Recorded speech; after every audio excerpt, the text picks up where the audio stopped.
Hello everyone, welcome to Shine India RK tutorial. నేను మీ RK సన్ని. Friends, ఈరోజు మనము నిత్య జీవితంలో సైన్స్ ప్రాముఖ్యత అనేటువంటి అంశము ఓకేనా సిలబస్లో భాగంగా మనము ప్రీవియస్గా వచ్చినటువంటి బిట్స్ అన్నిటిని కూడా at the same time most expected bits ఓకేనా ఎగ్జామ్లో గ్రామ సచివాలయ ఎగ్జామ్స్కి, అంతేకాకుండా పంచాయతీ కార్యదర్శి ఎగ్జామ్స్కి కావచ్చు.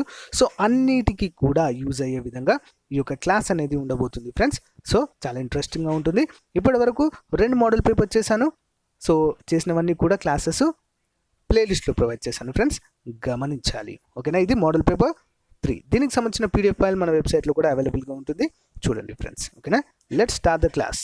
లేట్ చేయకుండా చూసేద్దాం. Question number 1. మనం పీల్చే గాలిలో ఉండు ఆక్సిజన్ యొక్క ఘన పరిమాణ శాతము ఎంత? ఆన్సర్ ఆప్షన్ ఏ 20% ఉంటుంది ఫ్రెండ్స్ ఓకేనా. నెక్స్ట్, మరి మనము రిలేటెడ్ క్వశ్చన్ చూద్దాము. మనం వదిలే గాలిలో CO2 యొక్క పరిమాణం ఎంత? 44% ఉంటుంది ఫ్రెండ్స్. ఇంపార్టెంట్ క్వశ్చన్, గుర్తుంచుకోవాలి. నెక్స్ట్ క్వశ్చన్, కొత్తగా పుట్టినటువంటి బేబీలో నిమిషానికి శ్వాసక్రియ రేటు ఏ విధంగా ఉంటుంది? ఆన్సర్ ఆప్షన్ బి 26 సార్లు కొట్టుకుంటుంది ఫ్రెండ్స్. Important question. నెక్స్ట్, మరి 5 సంవత్సరాల వయసు గల పిల్లల్లో జరిపేటువంటి శ్వాసక్రియ రేటు 26 సార్లు ప్రతి నిమిషానికి ఉంటుంది. సేమ్ ఓకేనా friends. Important question. Next one, మానవ శరీరంలోని ఏ భాగానికి క్షయ వ్యాధి హాని అనేది కలిగిస్తుంది? ఆన్సర్ ఆప్షన్ ఏ ఊపిరితిత్తులు ఓకేనా. మరి రిలేటెడ్ క్వశ్చన్ చూద్దాం. ఎంఫైనిమా అనే వ్యాధి ఏ అవయవాలకు సోకుతుంది? ఊపిరితిత్తులకే. సేమ్ అంటే క్షయ అనేది టీబీ, ట్యూబెరోక్లోసిస్, అండ్ ఎంఫైనియా, ఇవి 2 వ్యాధులు కూడా ప్రభావితం చేసేటువంటి అంశం ఏంటి? ఊపిరితిత్తులు. నెక్స్ట్ వన్, బ్రాంకైటిస్ వ్యాధి దేనికి సంబంధించింది? ఓకేనా. ఆన్సర్ ఆప్షన్ డి శ్వాసనాళము లేదా ఊపిరితిత్తులకు సంబంధించింది. నెక్స్ట్, న్యూమోనియా వ్యాధి దేనికి సంబంధించింది? రిలేటెడ్ క్వశ్చన్లో చూస్తున్నాము. సేమ్, ఇది కూడా ఊపిరితిత్తులకు సంబంధించినటువంటి వ్యాధిగా మనము చెప్పుకోవచ్చు. నెక్స్ట్ వన్, ఆరోగ్యవంతుడైనటువంటి వ్యక్తి ఊపిరితిత్తుల బరువు ఎంత ఉంటుంది? ఆన్సర్ ఆప్షన్ సి 0.91 కేజీలు ఉంటుంది. అంటే కేజీకి కొంచెం తక్కువగా ఉంటుంది, 100 గ్రామ్స్ తక్కువగా ఉంటుంది. అంటే 910 గ్రామ్స్ ఎగ్జాక్ట్లీ చెప్పాలంటే ఓకేనా. నెక్స్ట్ వన్, రిలేటెడ్ క్వశ్చన్, కుడి ఊపిరితిత్తులో ఉండేటువంటి తమ్మెల సంఖ్య ఎంత? ఆన్సర్ ఆప్షన్ 3 3 ఉంటాయి. నెక్స్ట్ వన్, సిలికాసిస్ అంటే అర్థము ఏంటి? సిలికాసిస్ అనేటువంటి వ్యాధి, ఇది ఊపిరితిత్తులకు సోకేటువంటి ఒక రకమైన వ్యాధిగా మనము చెప్పుకోవచ్చు. Next question, related question, asthma అనున్నది ఎలర్జీ సంబంధిత వ్యాధి. అస్తమా ఇది కూడా ఊపిరితిత్తులకు సంబంధించిందే. నెక్స్ట్ చూద్దాం ఫ్రెండ్స్, విసర్జక వ్యవస్థపై లాస్ట్ ఇయర్ అంటే ప్రీవియస్గా వచ్చినటువంటి questions, at the same time expected questions చూద్దాం. మూత్రపిండాలలోని ఏ భాగంలో మూత్రము వడబోయబడుతుంది? Important question friends. ఎక్కడ ఈ యొక్క మూత్రం అనేది వడబోయబడుతుందో చూద్దాము. ఆన్సర్ వచ్చేసి ఆప్షన్ ఏ వృక్క లేదా నేఫ్రాన్ అంటాము ఓకేనా. నెక్స్ట్, రిలేటెడ్ క్వశ్చన్ ఏంటి మరి? మూత్రపిండాలలో ఏ భాగంలో మూత్రము ఏర్పడుతుంది? Important question. ఆన్సర్ వచ్చేసి బౌమన్ గుళిక ఓకే. నెక్స్ట్ క్వశ్చన్, మనిషి కిడ్నీలో ఏర్పడే రాళ్లలో అధికంగా ఉండునటువంటిది ఏది? ఆన్సర్ ఆప్షన్ ఏ కాల్షియం ఆక్సలేట్ అనేటువంటి ఒక పదార్థం చేత ఇవి గట్టిబడి రాళ్ల మాదిరిగా ఏర్పడతాయి. నెక్స్ట్, రిలేటెడ్ క్వశ్చన్, కాల్షియం ఎక్కువగా తీసుకోవడం వల్ల ఏం జరుగుతుంది? కాల్షియం ఎక్కువగా తీసుకుంటే యూరిక్ ఆమ్లము చేరడం, డీహైడ్రేషన్ మొదలైన కారణాల వల్ల కిడ్నీలో రాళ్ళు ఏర్పడుటను ఏమంటారంటే రీనల్ స్టోన్ అంటాము. ఏంటది? సిఏ ఎక్కువ అంటే కాల్షియం ఎక్కువ తీసుకోవడం వల్ల, యూరిక్ ఆమ్లము ఎక్కువగా చేరడం వలన, డీహైడ్రేషన్ మొదలైన కారణాల వల్ల కిడ్నీలో రాళ్ళు ఏర్పడడాన్ని రీనల్ స్టోన్ అంటారు. నెక్స్ట్ వన్, డయాలసిస్ మరియు రక్త మార్పిడిపై వాడు నాలికలు లేదా ట్యూబ్స్ ఏ పదార్థంతో తయారు చేస్తారు? చాలా చాలా ఇంపార్టెంట్, ఇది చాలాసార్లు అడిగారు ఎగ్జామ్లో. ఆన్సర్ వచ్చేసి option B, polysilicon. Next question, related question.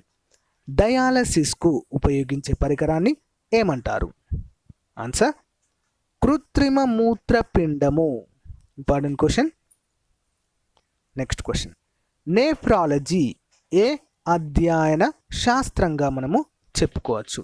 నేఫ్రాలజీ answer option ఏ, మూత్రపిండాల అధ్యయన శాస్త్రము. ఓకేనా, మూత్రపిండాలకు సంబంధించినటువంటి వ్యాధులు ఉంటాయి కదా, వాటి అధ్యయన శాస్త్రంగా చెప్పుకోవచ్చు. Next one, related question. విసర్జక వ్యవస్థను గురించిన అధ్యయనాన్ని ఏమంటాము? యూరాలజీ అనే పేరుతో పిలుస్తాము. ఏ పేరుతో పిలుస్తాము? యూరాలజీ. నెక్స్ట్ క్వశ్చన్, డయాలసిస్ దేని నివారణ కోసము వాడతారు? డయాలసిస్ మూత్రపిండాల క్షీణతను రక్షించడానికి. Next one, related question.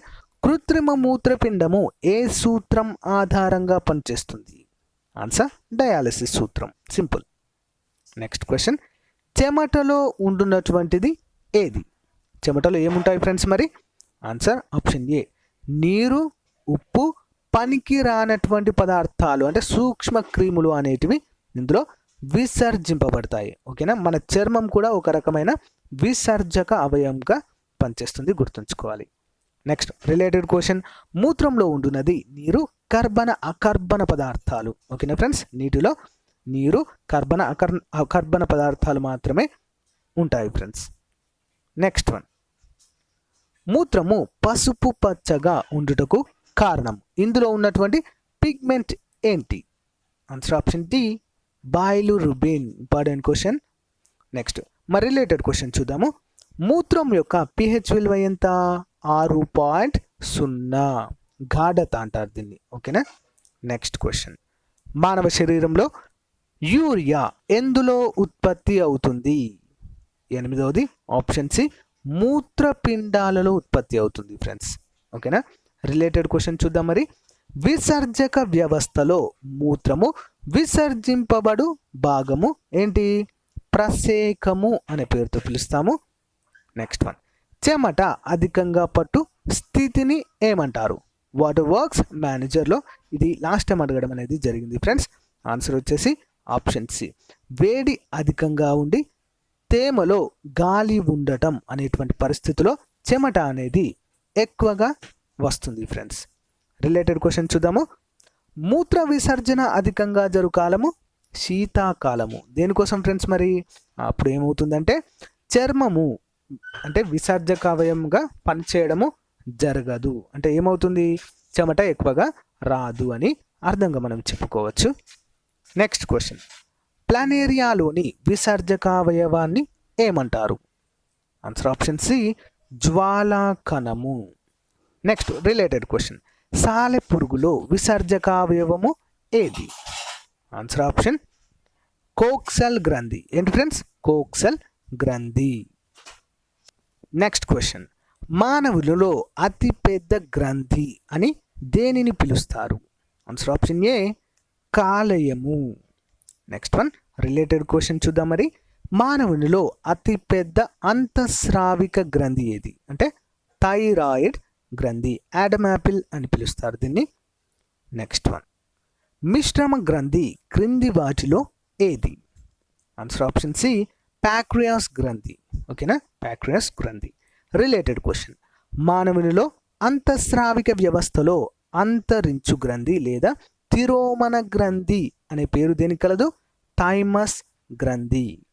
Next question, మానవ శరీరంలో మాస్టర్ గ్రంథి లేదా మాస్టర్ గ్లాండ్ అని దీనిని పిలుస్తారు? ఆన్సర్ ఆప్షన్ ఏ, పిట్యూటరీ గ్రంథి.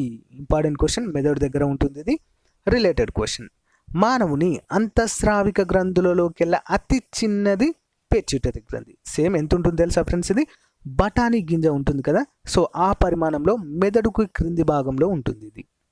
నెక్స్ట్ వన్, హెపారిన్ దేనిలో ఏర్పడుతుంది? హెపారిన్.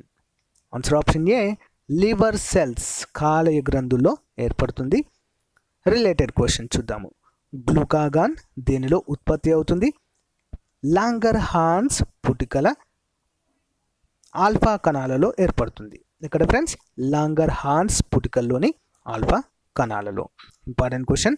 నెక్స్ట్ వన్, మానవ శరీరంలోని ఏ గ్రంథిని యాడమ్ యాపిల్గా వ్యవహరిస్తారు? ఆన్సర్ ఆప్షన్ సి, థైరాయిడ్ లేదా బాలగ్రంథి. ఏంటి ఫ్రెండ్స్? థైరాయిడ్ లేదా బాలగ్రంథిని. నెక్స్ట్ క్వశ్చన్, కోసిన తర్వాత 2 నుంచి 3 వారాల్లోనే తన పూర్వ శక్తిని తిరిగి దాదాపు 85% వరకు పెంచుకునే సామర్థ్యం గల మానవ శరీరావయవము క్రింది వానిలో ఏది? ఆన్సర్ ఆప్షన్ ఏ, కాలేయము. సో దీన్ని సగం వరకు కట్ చేసినా కూడా ఇది మళ్ళీ తిరిగి పెరుగుతుంది ఫ్రెండ్స్. నెక్స్ట్ వన్, కాలేయం యొక్క అధ్యయనాన్ని ఏమంటారు? Related question. హెపటాలజీ. ఏమంటారు? హెపటాలజీ. సో హెపటాలజీకి హెమటాలజీకి కొంచెం కన్ఫ్యూజ్ అవుతుంటారు. హెపటాలజీ అంటే కాలేయ అధ్యయన శాస్త్రం, హెమటాలజీ అంటే రక్తాన్ని గురించి అధ్యయనం చేసే శాస్త్రము, గుర్తుంచుకోవాలి. నెక్స్ట్ వన్, దీనికి సమకూర్చిన చిరు కప్ప వేగముగా రూపాంతరం చెంది పూర్తిగా ఎదిగిన కప్పగా మారును. ఆన్సర్ ఏంటి? Option C, thyroxine. Next one, thyroxine related question. Thyroxine hormone ఉత్పత్తికి అవసరమయ్యే మూలకము అయోడిన్. నెక్స్ట్ వన్, శరీరంలో హార్మోన్లను విడుదల చేయు వినాల గ్రంథులు ఏవి? Answer option B, endocrine. Endocrine అనేటువంటిది. నెక్స్ట్ వన్, రిలేటెడ్ క్వశ్చన్ చూద్దాము. హార్మోన్లను ఏమంటారు? వీటిని రసాయన రాయబారులు, కెమికల్ మెసెంజర్స్ అనే పేరుతో పిలుస్తారు. నెక్స్ట్ వన్, ఏ హార్మోన్ స్రవించకపోతే డయాబెటిస్ మిల్లిటస్కు కారణమవుతుంది? Answer option D, insulin. Related question చూద్దాము. ఏ హార్మోన్ అధికంగా స్రవిస్తే గ్లైకోసూరియా అనే వ్యాధి వస్తుంది? గ్లూకాగాన్. నెక్స్ట్ వన్, మానవ శరీరంలో దేహము పెరుగుదలకు సంబంధించినటువంటి గ్రంథి ఏది? ఆప్షన్ బి, థైరాయిడ్ గ్రంథి. ఏంటి ఫ్రెండ్స్? థైరాయిడ్ గ్రంథి. వివరాలు చూద్దాము. రిలేటెడ్ క్వశ్చన్, మానవ శరీరంలో ద్వితీయ లైంగిక లక్షణాలను కలిగచేయు hormone luteinizing hormone. Important question. Next one, ఇన్సులిన్ను ఉత్పత్తి చేయున్నది ఏంటి? ఇన్సులిన్ ఏది ఉత్పత్తి చేస్తుంది? ఆన్సర్ ఆప్షన్ డి, ప్యాంక్రియాస్ గ్రంథి. ఓకేనా? రిలేటెడ్ క్వశ్చన్ చూద్దాము. ఇన్సులిన్ను ఉత్పత్తి చేయు కణాలు బీటా కణాలు, క్లోమంలో ఉండేటువంటి బీటా కణాలు. నెక్స్ట్ వన్, ఇన్సులిన్ హార్మోన్ రసాయనికంగా ఏంటి? ఆన్సర్ ఆప్షన్ సి, ఇది ఒక protein. Important question. Related question, ఎంజైమ్లు రసాయనంగా ఏమంటారు? మరి ఇన్సులిన్ను ప్రోటీన్ అంటాము. సో ఎంజైమ్లను ఏమంటారంటే ప్రోటీన్ నిర్మితాలు అంటారు. Important question friends. Next question, పీయూష గ్రంథి ఏర్పాటై ఉన్నది ఎక్కడ? ఎక్కడ ఉంటుంది పీయూష గ్రంథి? దాని లొకేషన్ ఏంటి? ఆన్సర్ ఆప్షన్ సి, కపాలము మధ్యన, అంటే మెదడుకు క్రింది భాగంలో కపాలం మధ్యన ఉంటుంది. నెక్స్ట్ వన్, అడ్రినల్ గ్రంథి ఏర్పాటై ఉన్నటువంటి ప్రాంతము మూత్రపిండాల పై భాగంలో. సో చిక్కుడు గింజ ఆకారంలో ఉంటాయి కదా మూత్రపిండాలు. సో ఇలా ఉంటాయి. సో ఈ పైన భాగంలో ఉంటాయి ఫ్రెండ్స్ అడ్రినల్ గ్రంథులు అనేవి. ఓకేనా? Important question. నెక్స్ట్ వన్, ఈ క్రింది వానిలో దేని లోపం వలన గ్రంథివాపు జబ్బు కలుగుతుంది? గ్రంథివాపు. Answer option B, iodine. ఓకేనా? థైరాయిడ్ గ్రంథి వాపు అంటారు దీన్ని. ఓకేనా? నెక్స్ట్ వన్, రిలేటెడ్ క్వశ్చన్ చూద్దాము. ఎడిసన్స్ వ్యాధి ఏ హార్మోన్ లోపం వల్ల కలుగును? కార్టిసాల్. కార్టిసాల్ అనేటువంటి హార్మోన్ లోపము. నెక్స్ట్ వన్, ఈ క్రింది వానిలో దేని వలన మానవ శరీరంలో ఉత్తేజము కలుగుతుంది? ఆన్సర్ ఆప్షన్ సి, అధివృక్క గ్రంథి. ఓకేనా? అధివృక్క గ్రంథి వలన శరీరంలో. సో మనం అప్పుడప్పుడు చూస్తుంటాం ఫ్రెండ్స్, డ్రగ్స్ తీసుకుంటారు కదా మాదక ద్రవ్యాలు. సో వారు ఉత్తేజంగా కావడానికి గల కారణం ఏంటంటే వారు తీసుకున్నటువంటి ఏవైతే డ్రగ్స్ ఉంటాయో అవి అధివృక్క గ్రంథి పైన ప్రభావితం చేస్తాయి. అందుకే వాళ్ళు ఎప్పటికీ కూడా దాని పవర్ ఉన్నంత వరకు ఉత్తేజంగా ఉంటారు, ఎప్పటికీ కూడా యాక్టివ్గా. ఓకే? నెక్స్ట్, బట్ దాన్ని అయిపోయిన తర్వాత దాని ఎఫెక్ట్ అనేది జీవిత కాలం వరకు కూడా ఉంటుంది ఫ్రెండ్స్ శరీరం పైన. ఓకేనా? అన్ని కారణాలకు అవే కారణమవుతాయి మళ్ళీ. నెక్స్ట్ రిలేటెడ్ క్వశ్చన్, ఏ గ్రంథి లోపం వలన మానసిక శారీరక వికాసము కుంటుపడుతుంది? ఏంటది? థైరాయిడ్.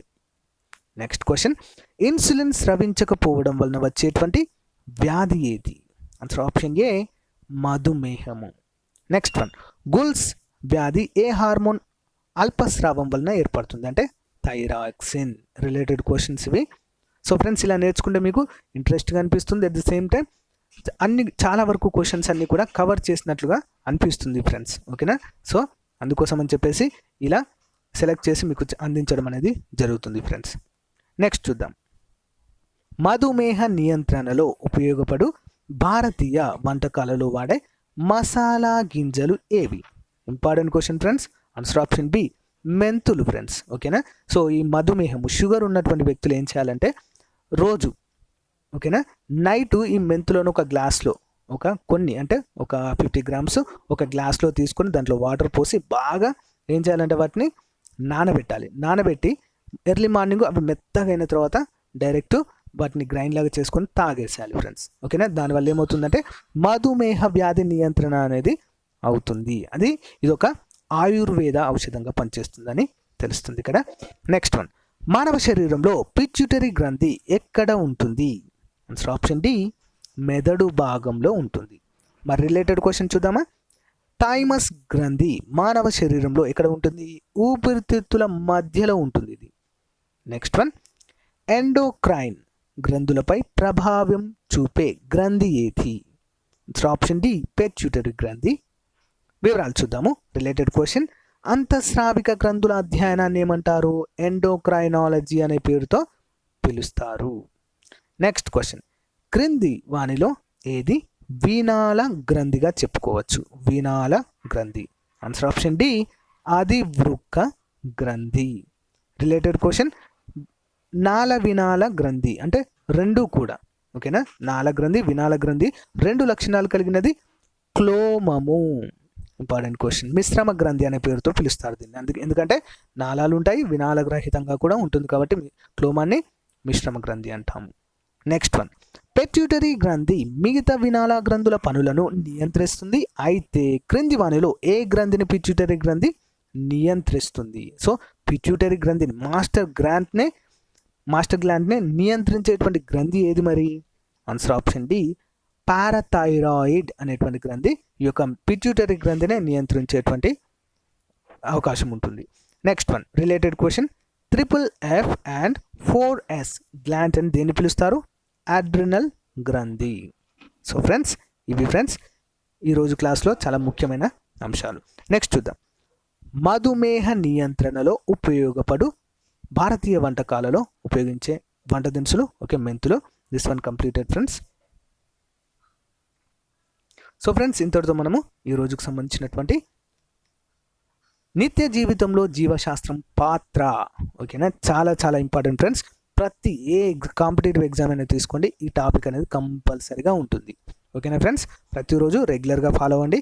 సో ఫ్రెండ్స్, ఇది మోడల్ పేపర్స్ రూపంలో అందజేస్తున్నది. ఇది వరుస క్రమంలో 3వది. అన్నీ కూడా ఒక ప్లేలిస్ట్లో ప్రొవైడ్ చేస్తాను, అన్నీ కూడా చూడండి ఫ్రెండ్స్. వీటికి సంబంధించిన PDF ఫైల్స్ కూడా మన వెబ్సైట్లో అప్లోడ్ చేయడం జరుగుతుంది, డౌన్లోడ్ చేసుకోండి. ఓకేనా ఫ్రెండ్స్. సో ఫ్రెండ్స్, మనం నెక్స్ట్ క్లాస్లో మరొక మంచి ఇంట్రెస్ట్ టాపిక్తో మళ్ళీ కలుద్దాం ఫ్రెండ్స్. సో ఇదే విధంగా ఇంకా 2-3 క్లాస్లో మొత్తం కంప్లీట్ చేయడానికి ట్రై చేస్తాను ఫ్రెండ్స్. ఓకేనా. Thank you friends. Thank you for your time. Have a nice day. Bye.